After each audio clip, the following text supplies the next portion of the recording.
Қайырлы күн баршаңызға, каналыма қош келдіңіздер. Бүгін өте дәмді қызыл ірімшік дайындайтын боламыз.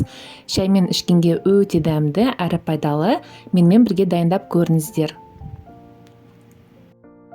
Ең алдымен қалыңдау ыдысымызға 2 литр сүт құямыз да қайнатамыз. Мендегі дүкеннің сүті. Сүттің қайнауына бірер минут қалғанда 1 кесе айранды құямыз. Мендегі 2,5 дүкеннің айраны. Енді қатты отымызды қосып, сүтімізді қайнатамыз.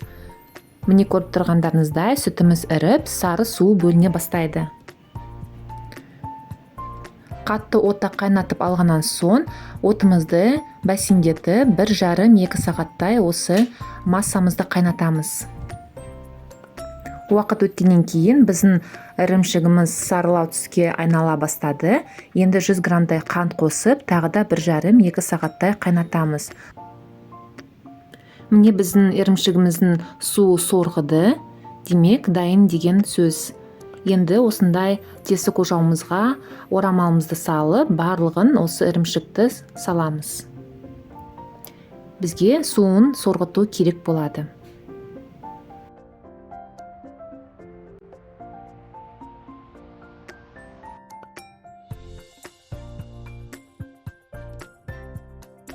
Мен үстіне 2 литрлік банкаға су құйып, басып қойдым.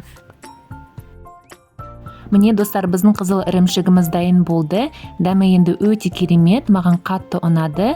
Егер де сұрақтарыңыз немесе пікірлеріңіз болса, қалдырып кетіңіздер, міндетті түрде жауап беремін. Сіздермен болған айым, қош сау болыңыздар, ас болсын.